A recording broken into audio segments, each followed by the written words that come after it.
சக வீரியங்கரவா வகை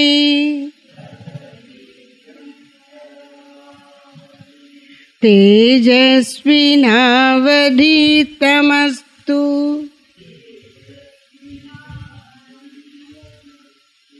மா வித்விஷாவகை.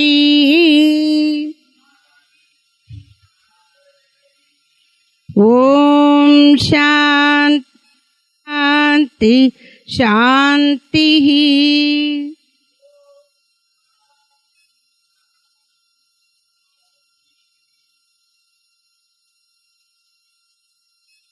ஓம் சாந்தி சாந்தி சாந்தி.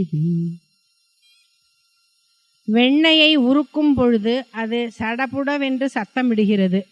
முற்றிலும் உருகி நெய்யான பிறகு அதன் ஓசை நின்று போகிறது. பிறகு அதில் பொரிப்பதற்கு ஏதாவது மாவு உருண்டையை போட்டால் அது மீண்டும் சத்தமிடுகிறது. மாவு உருண்டை பொரிந்தான பிறகு சத்தம் மீண்டும் நின்று போகிறது. உருகுகிற வெண்ணெய் ஓலமிடுவதற்கு ஒப்பானது ஞான விசாரம். விசாரித்து தெளிந்த பிறகு பேச்சு அடங்குகிறது.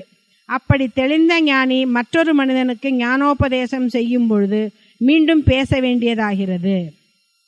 வெண்ணெயை உருக்கும் பொழுது அது சடபுடவென்று சத்தமிடுகிறது. முற்றிலும் உருகி நெய்யான பிறகு அதன் ஓசை நின்று போகிறது. பிறகு அதில் பொரிப்பதற்கு ஏதாவது மாவு உருண்டையை போட்டால் அது மீண்டும் சத்தமிடுகிறது. மாவு உருண்டை பொரிந்தான பிறகு சத்தம் மீண்டும் நின்று போகிறது. உருகுகிற வெண்ணெய் ஓலமிடுவதற்கு ஒப்பானது ஞான விசாரம். விசாரித்து தெளிந்த பிறகு பேச்சு அடங்குகிறது. அப்படி தெளிந்த ஞானி மற்றொரு மனிதனுக்கு ஞானோபதேசம் செய்யும் பொழுது மீண்டும் பேச வேண்டியதாகிறது. குருதேவர் சொல்ற இந்த உதாரணத்துக்கு அவருடைய உட்கருத்து என்ன அப்படின்னா, தெய்வ காட்சி, இறை காட்சி, இறை அனுபவம் பெறும்பொழுது பேச்சு இல்லை, பேச்சு நின்று விடுகிறது.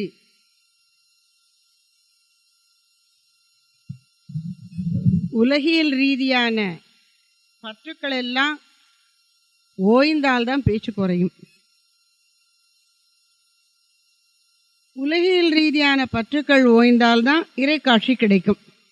அப்ப இறைக்காட்சி கிடைத்தவனுக்கு பூரண பொருளை உணர்ந்து விட்டதால் தேவை ஏதுமில்லை, மனம் நிறைவாக இருக்கிறது. குறைக்குடம் கூத்தாடும், நிறைக்குடம் நீர் தழும்பலில் அப்படின்னு சொன்னபடி மனம் அப்படி பூரணமாகிவிட்டதுனால பூரண பொருளில் புதைத்து வைக்கப்படுகிறது. இந்த மனசனுடைய இயல்பு எப்படி இருக்கான்? அது ஒரு ஓட்டை குடம் போல இருக்கான். அதுக்கு நிறைவே வராது. இந்த உலக அனுபவங்கள் எதன் மூலமும் அதற்கு நிறைவே ஏற்படாது. எதுக்கு? மனசுக்கு. அப்ப என்ன செய்யறதுன்னா, தண்ணியை ஊற்ற ஊற்ற அது ஒழுகிக்கிட்டே இருக்கும், நிறையாது. அப்ப என்ன செய்யணும்? குடத்துல தண்ணியை ஊத்துறதுக்கு பதிலாக குடத்தை ஒரு குளத்துல மாதிரி தண்ணி நிறைய இருக்கிற ஒரு நீர்நிலைக்குள்ள அவிழ்த்து வச்சுட்டா அது தண்ணியோட தான் எப்பயும் இருக்கும். அது மாதிரி நீ உன் மனசை இறைவனுக்குள் அமிழ்த்து விடு. உலகத்தில் அமிழ்த்தினா அது குறையோட இருக்கும். இறைவனுக்குள் செலுத்தி விட்டால் அது நிறைநிலை அடையும்னு சொல்றாங்க. யாரு? குருதேவர் தான் சொல்றாரு. அப்படி இறையருள் பெற்ற மனது இப்ப சாதாரண மனசு மாதிரியே இருக்காது. இறைத்தன்மையை நன்கு உள்வாங்கி கொண்டிருக்கும். அதனால அங்கு பேச்சு குறைந்து விடும்.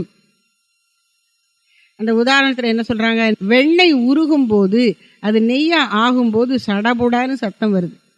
நன்றாக காய்ச்சி உருகி விட்டது அப்படின்னா சத்தம் ஊஞ்சிரும். அப்போ உலக வாழ்க்கையிலே பக்குவப்பட்டு வருகிற மனிதன் நிறைய பேசுகிறான். பக்குவம் முற்றிலும் பெற்றான பிறகு முதிர்ச்சி அடைந்த போது அவன் பேச்சை நிறுத்தி விடுகிறான். அப்புறம் திரும்ப கூட ஒரு தரம் சத்தம் வர வாய்ப்பு இருக்கு. எப்போ? நன்கு உருகின அந்த நெய்யை அதில் ஏதாவது ஒரு குலோப் ஜாமுன் என்னமோ ஒன்று போட்டு பொரிச்சு அப்புறம் அதை ஜீராவில் ஊற வைக்கிறதுக்கு பொரிக்கிறோன்னு வச்சுக்கோங்க. அதை போட்ட உடனே பழைய விடிசாடப்படான்னு சத்தம் வருது. அதுவும் அந்த பொரிக்கிற வேலை ஓஞ்ச உடனே அந்த சத்தமும் திரும்ப நின்று விடுகிறது. அதுபோல இறைவனை உணர்ந்த ஞானி ஒருவன் பேச மாட்டான். அவனுக்கு பேசுறதுக்கு தேவை இருக்காது. நம்ம என்ன சொல்றோம், பேச்சு துணைக்கு ஒரு ஆள் வேணுங்கிறோம். பேசணும். உலகியல் மக்களுக்கு பேசிட்டே இருக்கணும். ஞானிக்கு பேசுவதற்கான தேவை, அவசியம், உந்துதல் இருக்காது. ஆனா அவனுக்காக பேசாவிட்டாலும் உலக மக்கள் அவன்கிட்ட வந்து ஏதாவது ஐயங்கள் கேட்பார்கள். அந்த சந்தேகத்தை தெளிவிப்பதற்காக அவன் பேசுவான். அப்போ திரும்ப கொஞ்சம் பேச்சு கிளம்பும். ஆனாலும் தேவையானதை சொல்லிவிட்டு திரும்பவும் இறை உணர்வில் மோனம் ஞானம் ஆனந்தம்னு பார்த்தோமே, அதில் அப்படியே மூழ்கி அமைதியாக இருப்பான். தேவைப்பட்டால் மட்டும், தேவைப்பட்ட அளவு மட்டும் பேசுவான். இது எப்படி இருக்கு? உருகின நெய்யில மாவு உருண்டைய போட்ட உடனே அது பொரியும் போது சத்தம் கிளப்புற மாதிரி. இப்ப நெய்க்கு உஷ்ணம் உருகுதல் தேவை இல்லை, ஆனா மாவு பொரிக்கிறதுக்காக அது அடுப்புல இருக்கு. அது மாதிரி இறைவனை உணர்ந்து விட்ட ஞானிக்கு பேச்சுக்கு அவசியம் இல்லை. ஆனா சந்தேகம் கேட்கிற உலக மக்களுக்காக அவன் சிறிது பேசுவான். அதனால இங்க பேச்சுக்கும் இறை அனுபவத்துக்கும் உள்ள தொடர்பு சொல்லப்படுகிறது. இறைவனை நெருங்க நெருங்க பேச்சு குறைந்து விடுகிறது, ஏன்னா மனமே ஓய்ந்து விடுகிறது. அப்புறம் தேவைப்பட்டா பிறருக்காக உபதேசிப்பதற்காக அவன் சிறிது பேசுவான். அதுவும் தேவை முடிந்தவுடன் பேச்சும் ஓய்ந்துவிடும். அப்ப நாம என்ன செய்யணும்? உபனிஷதம் சொல்லுகிறது, அந்யா வார்த்தா விமுஞ்ச. ஆத்ம சாதனத்தில் ஈடுபட்டிருக்கக்கூடிய சாதகனாகிய நீ சாதனத்தை பற்றிய வார்த்தைகளை தவிர வேறு வார்த்தைகளை விட்டுவிடு. விமுஞ்ச, அவற்றையெல்லாம் துறந்து விடு, விட்டு விடு. வார்த்தை வேண்டாம், பேசாத அப்படிங்கிறது. அதனால பேச்சை குறைக்கணும் சாதகர்கள். தேவையான விஷயத்தை பரிமாறிக்கொள்ளுகிற அளவுக்கு சுருக்கமாக பேசணும். அது நமக்கு பயிற்சி, ஞானிகளுக்கு அது இயல்பு. சரி, இனி கேள்வி இருந்தா கேட்கலாம். கேள்வி கேட்க முன்னாடி ஐயா நீங்க கேட்ட அந்த கேள்விக்கு அந்த திருந்திய முதல் 5 எழுத்து அது பார்த்தேன். அதாவது விநாயகர் அகவல்ல முதல் அது 72 வரிகள் என்னமோ இருக்கு முதல்ல. அதுல முதல் 15 வரிகள் தான் விநாயகருடைய ரூபத்தை வர்ணிக்கிற மாதிரி இருக்கும். அப்புறம் எல்லாம் முழுக்க முழுக்க குண்டலினி சக்தி, யோகம் என்கின்ற அந்த முயற்சி.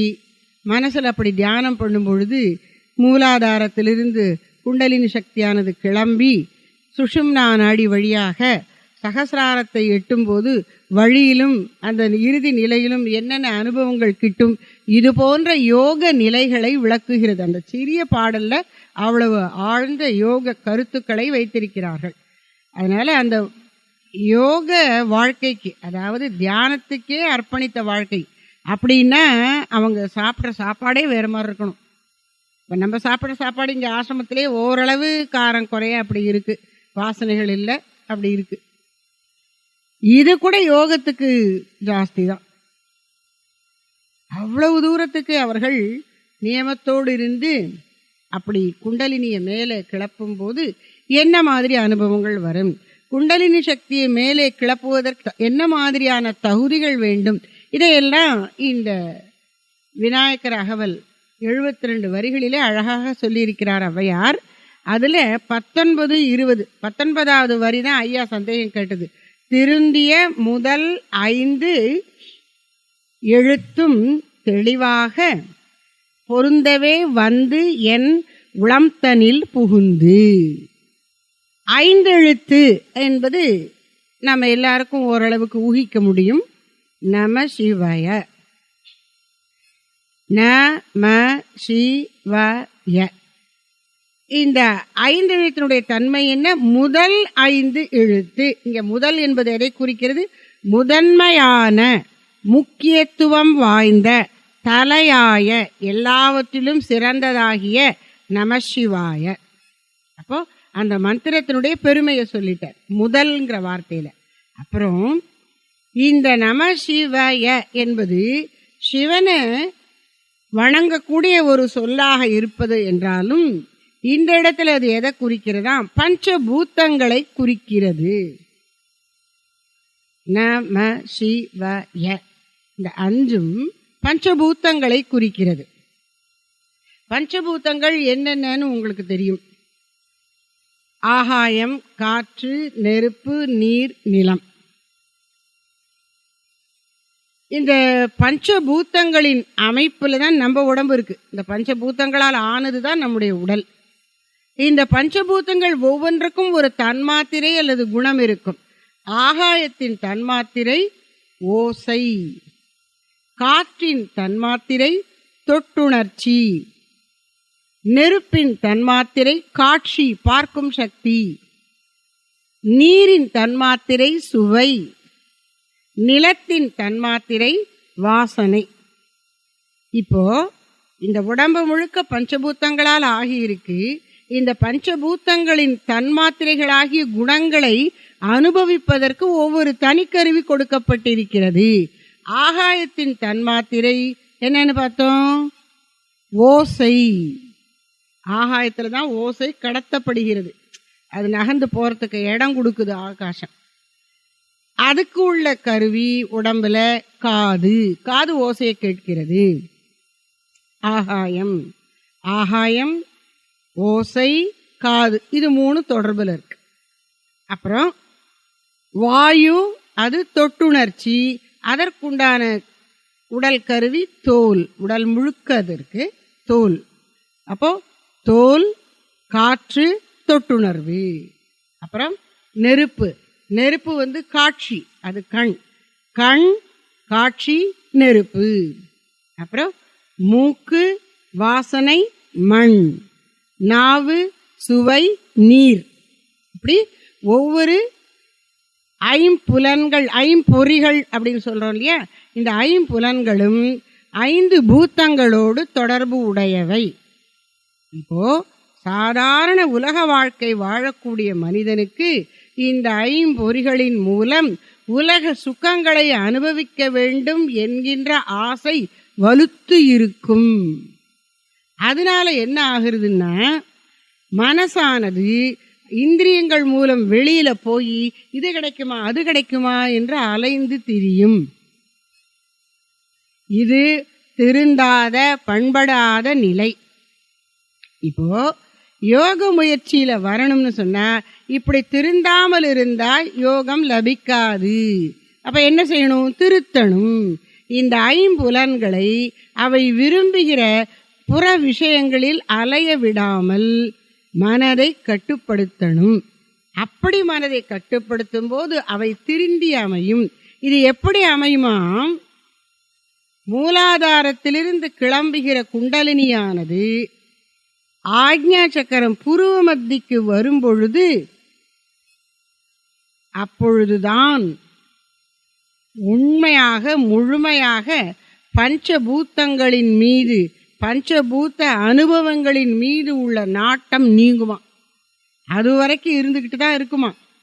ஆக்ஞா சக்கரம் வரைக்கும் வந்துவிட்டது என்று சொன்னால், குண்டலினி மூலாதாரத்திலிருந்து கிளம்பி இங்கே வந்துவிட்டால் அப்பொழுது அந்த யோகிக்கு ஐம்பொறிகளின் மூலம் பஞ்சபூதங்கள் ஐம்புலன்களில் செல்லுகிற நாட்டம் நீங்கி திருந்தி அவன் மனம் முற்றிலும் பக்குவம் அடைகிறது. அதத்தான் திருந்திய முதல் 5 எழுத்தும் அப்படின்ட்டு. என்ன செய்கிறது? திருந்திய முதல் 5 எழுத்தும் தெளிவாய் பொருந்தவே. இதுவரைக்கும் அது தெளிவு இல்லை. ஏன்னா அது ஆசையினால் பஞ்சபூதங்களில் அனுபவங்களுக்காக திரிந்து கொண்டிருந்தது. இப்பொழுது அந்த ஆசையை விட்டு தெளிவாய் பொருந்தவே வந்து என் உளம் தனில் புகுந்து, அப்படி தூய்மை அடைந்து விட்ட பஞ்சேந்திரியங்கள் உள்ளே திரும்பி இறைவனை காண முயலும். நேரடியா பஞ்ச இந்திரியங்களும் முயலாது. அது வழியா வெளியில போன மனசு வெளியில போறத விட்டு உள்ள திரும்பும். அப்படி உள்ளே திரும்பும் போது இந்த மனது ஆசையை விட்டுவிட்டதால் திருந்தி அமைந்து பண்பாடு அடைந்து தூயதாக இருக்கின்றது. அந்த தூய்மையைத்தான் குறிக்கிறது திருந்திய முதல் 5 எழுத்தும். அவை என்ன செய்கிறதா? உலக இன்பத்திலிருந்து விடுபட்டு கட்டுப்பட்டு பொருந்தவே வந்து, பொருத்தமா இருக்கான், வெளியிலலாம் போகாம அப்படியே சக்குன்னு வந்து உட்காந்துக்குதான் மனசுக்குள்ளேயே. மனசு இதயத்துக்குள்ளேயே உட்கார்ந்துக்குதான். உலக இன்பத்திலிருந்து விடுபட்டு கட்டுப்பட்டு உள்முக தேடலில் தனது எண்ணத்தை செலுத்துகிறது. எது? ஐம்பொறிகளின் மூலம் வெளியே சென்ற மனது அந்த வெளியில் செல்லும் நாட்டத்தை விட்டு உள்ளே திரும்பிய பிறகு அதைத்தான் இந்த வரிகள் குறிக்கின்றன. அதனால 5 எழுத்துன்னு உடனே நமசிவாயன்னு நினைச்சுக்க வேண்டாம். இங்கே அவை குறிப்பவை பஞ்சபூத்தங்கள், அவற்றோடு தொடர்புடைய பஞ்ச இந்திரியங்கள், அவற்றோடு மூலமாக அலைகின்ற மனது. அது இப்போ கட்டுப்பட்டு திருந்தி வந்து விட்டது. இதான் யோக வாழ்க்கையினுடைய துவக்கம். முன்னாடிமா தாயா எனக்கு தான் எழும் தருளி மாயா பிறவி மயக்கமல் திருந்திய முதல் குரு தாய் போல இருக்கின்றார். அதாவது தாயினும் நல்லன். இறைவனை சொல்லும் பொழுது, ராமனை சொல்லும் போது தாயினும் நல்லன்கிறார். குரு அப்படி தாயும் நீ தந்தையும் நீ என்னுயிர் துணையும் நீ சஞ்சலமது தீர்க்க வந்த தேசிக வடிவம் நீ அப்படின்னு சஞ்சலத்தை நீக்குகின்ற குரு தாய் போல கருணையோடு இந்த ஜீவன் உய்வடையட்டும் என்று உண்மையை உணர்த்துகின்றார். அப்படி உணர்த்தும் போது இந்த மனதானது அந்த உபதேசத்தை ஏற்று அடங்கி ஒடுங்கி அழுக்கெல்லாம் நீங்கி தூய்மை பெறுகிறது என்று இந்த வரிகள் குறிக்கின்றன. நல்லது. அடுத்து வேற ஏதாவது கேள்விகள் இருந்தால் கேட்கலாம். சங்கல்பம் பற்றி மத்தியம் சொன்னீங்க. சங்கல்பம் நம்ம ஒரு காரியம் திட்டமிடணும் இல்லையா, அடுத்தோடனே அது சங்கல்பம் ஆகுமா? அதில் ஒரு இடத்துக்கு போகணும், இல்லை ஒரு கட்டளை ஏதாவது ஒரு திட்டம் போகிறோம். இது கோயிலில் அர்ச்சனை சங்கல்பம் வேற, நம்ம திட்டம் போடுறோம் இல்லையா, அதுகளெல்லாமும் சங்கல்பந்தான். அதாவது ஐயா என்ன கேட்குறாங்கன்னா, கோயில்ல ஒரு பூஜைக்கு அர்ச்சனைக்கு கொடுக்குறோம் அல்லது ஒரு ஹோமம் யாகம் பண்ணுறோம், அதிலெல்லாம் அந்த பூஜையினுடைய துவக்கத்தில் சங்கல்பம்னு செய்யப்படுகிறது. அந்த பூஜையை செய்கிற எஜமானன், யாகத்தை செய்கிற எஜமானன் இன்ன காரணத்துக்காக நான் இந்த பூஜையை செய்கிறேன் அப்படின்னு சொல்லிட்டு செய்கிற மாதிரி இருக்குது. அது சங்கல்பம், புரியுது. ஆனால் நம்முடைய தினசரி வாழ்க்கையில் இந்த காரியத்தை செய்வேன், இன்ன இடத்திற்கு செல்லுவேன், இன்னாரை பார்ப்பேன், இப்படியெல்லாம் நாம் தீர்மானம் பண்ணுறோமே, இதுவும் சங்கல்பம் ஆயிடுமா? ஏன்னா சங்கல்பம் போனாதான் விகல்பம் நிற்கும், விகல்பமும் போனாதான் நிர்விகல்ப சமாதி ஏற்படும் அப்படின்னு சொன்னீங்களே. அப்போ நம்ம தினசரி எத்தனையோ சங்கல்பம் பண்றோமே, அதெல்லாம் என்ன பண்றது அப்படின்னு ஐயா கேட்குறாங்க. இப்போ சங்கல்பம் அப்படின்னாலே தீர்மானம்னு தான் அர்த்தம். இங்கிலீஷ்ல ரெசல்யூஷன் அப்படிங்கிறோம். இப்படி பண்ணணும்னு ரிசால்வ் பண்ணிட்டேன், தீர்மானம் பண்ணிட்டேன், உறுதி பண்ணிட்டேன் அப்படிங்கிறது. அப்போ நம்ம வாழ்க்கையில் ஐயா சொன்ன மாதிரி சின்ன விஷயங்களுக்கோ பெரிய விஷயங்களுக்கோ நாம் ஒரு முடிவு எடுக்கிறோம்ல, அலசி ஆராய்ந்து ஏதோ ஒரு வகையில் ஒரு முடிவு எடுத்துறோம். தப்பு ரைட்டு அதெல்லாம் அடுத்த விஷயம். முடிவெடுத்து செயல்பட போகிறோம், அது சங்கல்பந்தான். அப்போ என்ன செய்யும், இந்த சங்கல்பங்கள் எல்லாம் நம்மளை கர்ம தலையில் கட்டி வைக்கும். அப்போது அந்த பந்தத்திலேருந்து விடுபட என்ன செய்யணும், நாம் சங்கல்பம் பண்ணும் பொழுதே, மனசில் சங்கல்பம் எழும்போதே, இறைவா இப்படி எனக்கு தோன்றுகிறது, உன் திருவுளம் இருந்தால் இது நிறைவேறட்டுன்னு சொல்லிட்டு அந்த காரியத்தில் நம்ம இறங்க வேண்டியது. அது நிறைவேறினா அன்னையின் திருவருள், நிறைவேறலையா அது அவளுடைய திருவருள், அதுவும் நமக்கு நல்லது தான் போயிடும். அப்படி இல்லாமல் சங்கல்பம் பண்ணினா அது பந்தத்தை உண்டு பண்ணும். இது இறைவன் அருளால் நடக்கிறதுங்கிற ஒவ்வொரு தடவையும் அந்த சங்கல்பம் போதெல்லாம் இந்த எண்ணத்தையும் போட்டுக்கொண்டே வந்தால் சரியா போயிடும். ஒரு பக்தர் ஒருத்தரம் நம்ம சுவாமிஜிகிட்ட, சுவாமி சித்பானந்த மகாராஜ்கிட்ட சொன்னார், சாமி இப்பெல்லாம் கொஞ்ச நாளா நான் நினைச்சதெல்லாம் நடக்குது சாமி அப்படின்னு. அதாவது அவருக்கே புரிகிறது, ஏதோ சாதனம் பண்ணி மனசு கொஞ்சம் நல்லா இருக்கு, நினைக்கிறது நடக்குது. இது நாம் எல்லாருமே அனுபவத்தில் உணரலாம். ஓரளவுக்கு சில நேரங்களில் நினைக்கிறது நடக்கும். இன்னார் வருவாரோ அப்படின்னு நினைப்போம், அவங்க வந்து நிற்பாங்க. இப்படியெல்லாம் நினைச்சது நடக்குது சாமி அப்படின்னு அந்த பக்தர் வந்து சாமிகிட்ட சொல்றார். உடனே சாமி சொன்னாங்க, நினைக்காம இருந்தா இன்னும் நன்றாக நடக்கும்னர். நீ திட்டம் போட்டு உன்னுடைய சிற்றறிவை கொண்டு எவ்வளவு புரிஞ்சுக்க முடியும்? பகவான்கிட்ட விட்டுட்டீன்னா அவர் பார்த்து எல்லாத்தையும் சரியா செய்வார். அந்த விசுவாசம் வரணுமே. அது வந்துட்டா சங்கல்பம் இல்லை. ஆனால் நடைமுறையில் சில சமயம் நான் செய்வேன்லாம் சொல்கிற மாதிரி வரும். அக்கா எல்லாமே அப்படி இல்லை. ஆழ் மனசில் நமக்கு இந்த உறுதி இருக்கணும். என்ன, இறைவன் திருவருள் அங்கே அவனன்றி ஓரணமும் அசையாது, அப்படி அவன் செய்யக்கூடியதெல்லாம் எனக்கு நலன்தான் செய்யும் என்று உறுதியாக நம்பிவிட்டால் நாம் சங்கல்பங்கிற பந்தத்தில் தலைக்கப்பட மாட்டோம். நிறைய கருத்துக்கள் படிக்கிறோம், எல்லாமே இது பண்ணுறோம், எல்லாமே நல்ல வழியாக தான் தெரியுது.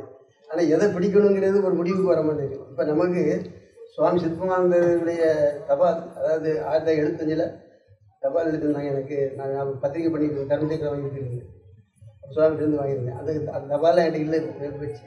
அதான் புக் வச்சுருக்கேன், சுவாமி சித்மானந்த படம் வச்சுருக்கேன். அவங்களுடைய வரலாறு நீங்கள் எழுதணுன்னு அந்த மேன்மை எனக்கு ஆனந்தமாக இருக்குது. நல்ல விஷயங்கள் நிறைய பேர்ட்டேருந்து கேட்குறோம், அதெல்லாம் எதை கடைப்பிடிக்கிறதுன்னு தெரியறதில்ல.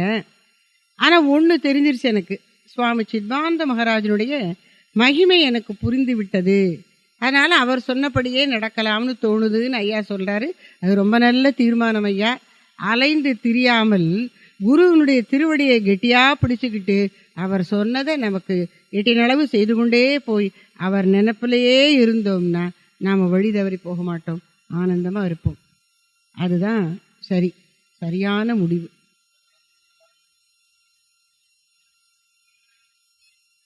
ஏதாவது கேள்வி இருக்கா? இல்லை பூர்த்தி பண்ணிக்கலாமா? ஓம் ஸ்தாபகாய ச தர்மஸ்ய